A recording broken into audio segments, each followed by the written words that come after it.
The first tear slid down Lily's cheek before she could even understand what was happening.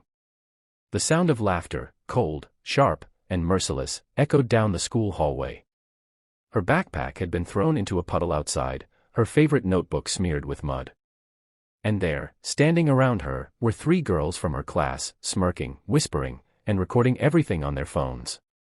Lily was only 8 years old, a quiet child who loved drawing and reading more than playing on the swings. She wasn't used to confrontation. All she could do was stare down at her ruined notebook and whisper, "Why are you doing this?" But the girls just laughed harder. When she got home that afternoon, Lily didn't say a word. She went straight to her room, closed the door, and cried into her pillow. Her mother, Emily, noticed something was wrong immediately. Lily was usually talkative after school, excited to share every tiny detail about her day. That silence, it broke Emily's heart. Emily knocked softly on the door. "Sweetheart, can I come in?" Lily sniffled. "I'm fine, Mommy." But mothers always know. Emily entered anyway, sitting beside her daughter. "You don't sound fine," she said gently. "Did something happen at school?" At first, Lily didn't want to say. But when Emily wrapped her arms around her and whispered, "You can tell me anything," the story came spilling out. By the time Lily finished, Emily's heart was pounding.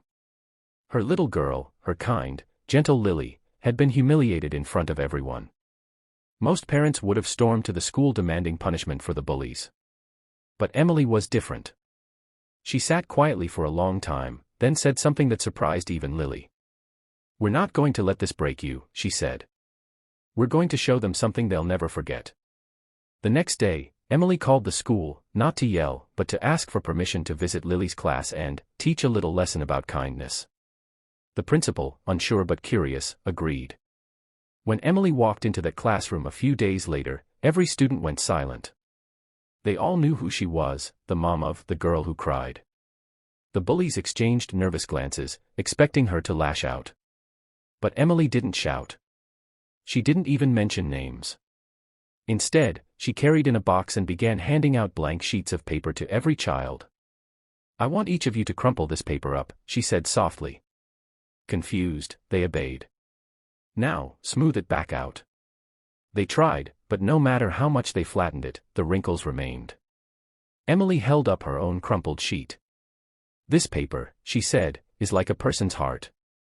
When you hurt someone with your words, it leaves marks. You can say sorry, but those marks, those wrinkles, don't go away completely." The classroom was silent. Even the teacher had tears in her eyes. Then Emily said something that changed everything.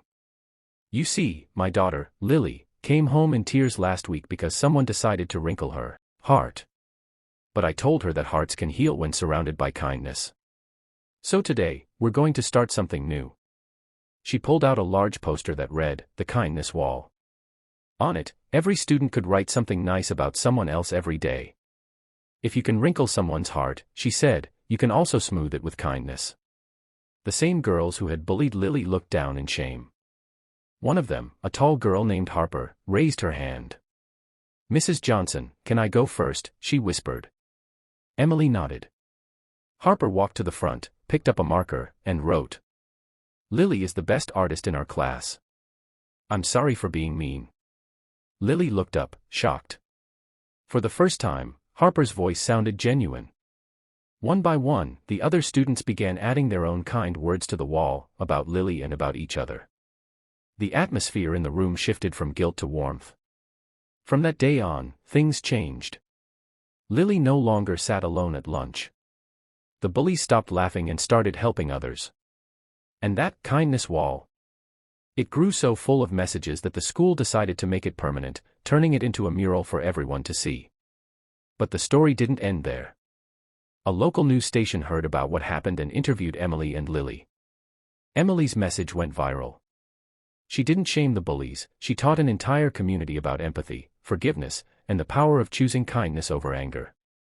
When asked why she handled it that way, Emily simply said, "I wanted to show my daughter that revenge doesn't heal hearts, but compassion does." Months later, Lily was standing on stage at her school's assembly, holding a certificate for Student of the Year. She was smiling, radiantly, confidently, surrounded by the same classmates who once made her cry.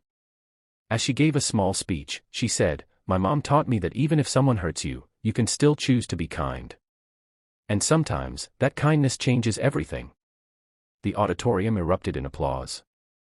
Even the bullies clapped the loudest. That day, no one saw Lily as the girl who cried anymore. She was the girl who turned pain into purpose, the one who proved that even the smallest act of kindness could rewrite the ending of a story. And as for Emily, she stood in the back of the room, tears in her eyes, knowing that her little girl's light had touched hearts far beyond the classroom. Because sometimes, what a mother does next, really can leave the world speechless.